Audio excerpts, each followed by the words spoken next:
सब कहाँ रहते हैं?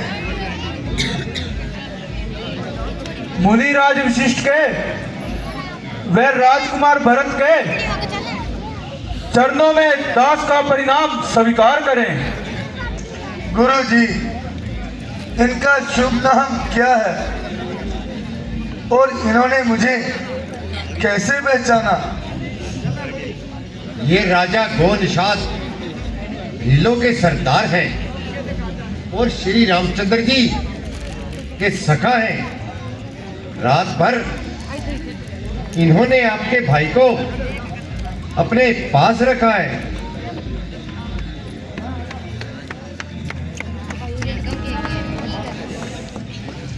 आपसे मिलकर बड़ी प्रसन्नता हुई। महाराज, आपका महा अनुग्रह है जो आपने मुझ जैसे नीच निषाद को गले से लगाया और अपने पवित्र चरणों से मेरे ग्रह को पावन किया। मित्रवर, हमें शर्मिंदा न करें।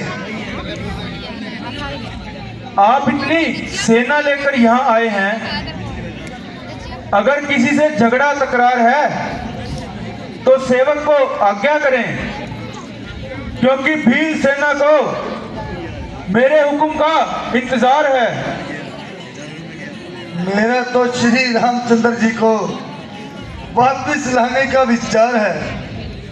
मैंने किसी को साथ आने के लिए नहीं कहा, बल्कि हर किसी को रोकता रहा। केवल तीनों बताएं साथ आने से चंद आदमी जरूर साथ लाए हैं, बाकी सब तो जबरदस्ती साथ आए हैं। क्या माताएं भी साथ आई हैं? हाँ, उन्होंने खुद तकलीफ उठाई है। तो कृपा करके मुझे भी उनके दर्शन करवाएं। बहुत अच्छा, आप मेरे साथ आए। ये है बड़ी माता कुशल्या जी, जो मेरी पूज्य माता श्री रामचंद्र जी की जन्मदाता। ये माता सुमित्रा जी भी लक्ष्मण की, शत्रुघ्न की माता है।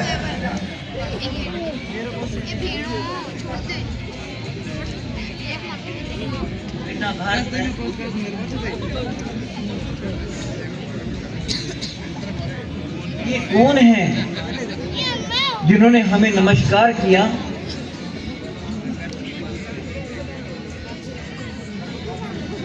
माता जी, ये भाई श्री रामचंद्र जी के मित्रवर हैं। चिरंजीवी रहो। मेरे लक्ष्मण और सीता जी को देखा था। माता जी, आप धन्य हैं जो इस हालत में भी हर तरह से प्रसन्न हैं। राजकुमार जी को कुछ हो गया, उसे सब्र से निभाएं और मेरे लायक जो कोई सेवा हो वो फरमाएं। आप मेहरबानी करके इतना काम कर दीजिए कि गंगा पार करने का प्रबंध कर दीजिए। मैं अभी जाता हूँ, तमाम कश्तियाँ तैयार करवाता हूँ। रात को सब काम तैयार मिलेगा और ये सेवक भी आपके साथ चलेगा। जैसी आपकी इच्छा।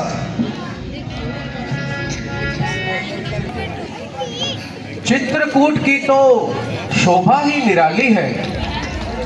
मानो यहाँ मेरा मन तो वनों में बहुत प्रसन्न रहता है। निस्संदेह भ्राता जी, यहाँ पर्वतों की शोभा, नदी का प्रवाह, पक्षियों की मधुर ध्वनि आनंद की खान है। मानो परिश्रम से थके हुए जंतुओं का विश्राम स्थान है।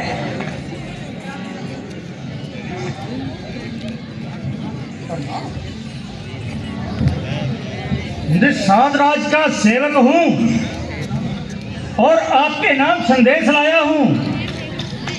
ऐसी कौन सी बात है? अयोध्या से भरत जी का लश्कर आ रहा है। भरत का लश्कर? मैं जान हो सकता है कहीं अधिक लोग उसके मन में छुपाया हो। 14 वर्ष राज पाकर उम्र भर गद्दी पर विराजमान होने का लालच आपके पीछे लाया हो। इसमें कोई शक नहीं, वरना लश्कर को साथ लाने का मतलब। भगवान आप फिक्र ना करें, यदि उसके मन में कोई भी बुराई होगी तो यहां नहीं आने पाएगा। मुमकिन है उसने कुटिल नीति से अपना भेद छुपाया हो सकता है तुमने भाई भरत पर वृथा ही इल्जाम लगाया हो। प्रभु मैं अभी जाता हूं, अपनी सेना त्याग करता हूं।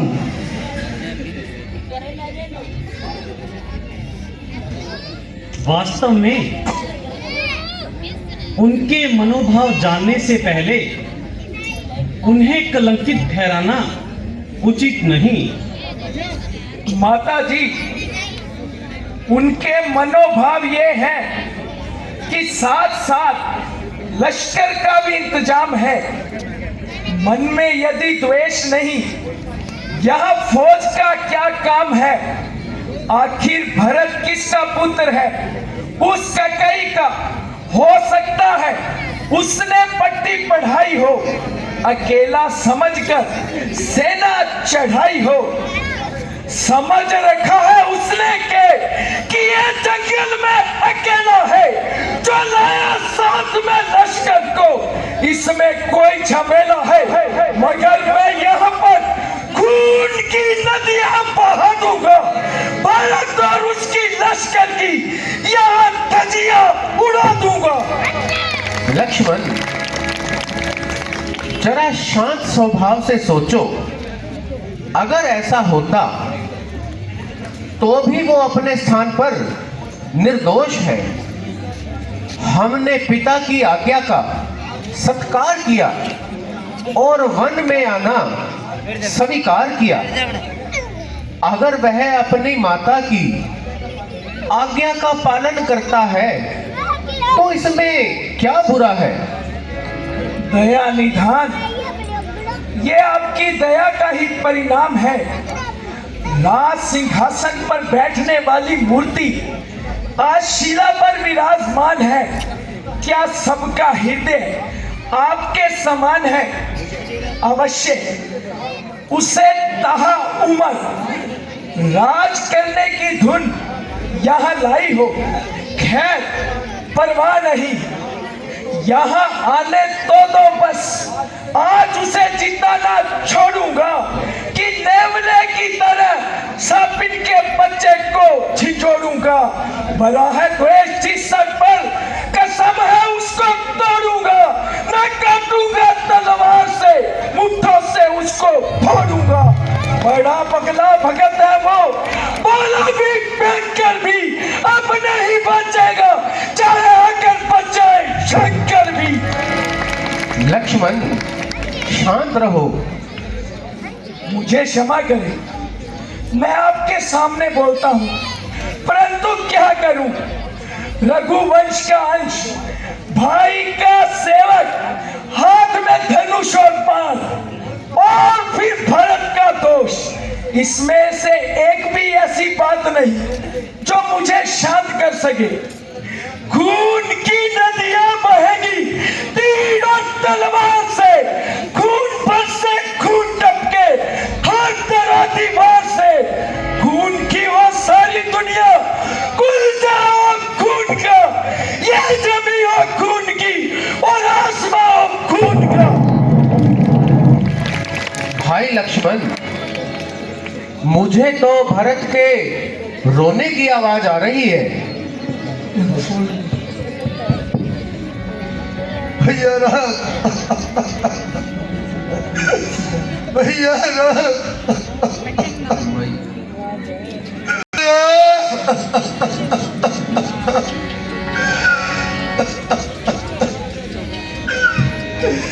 भैया राम,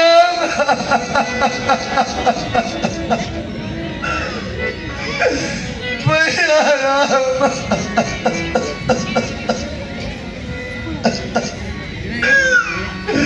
भैया राम, भैया, भैया मुझे क्षमा कर दो। करते हैं अपराध भी, चंद्र को तेरा देखना अपनी तरफ, अब घुटना में देखना। उठो भाई उठो और मेरे हृदय को ठंडा करो। किस मुंह से उठूं? हे परमात्मा,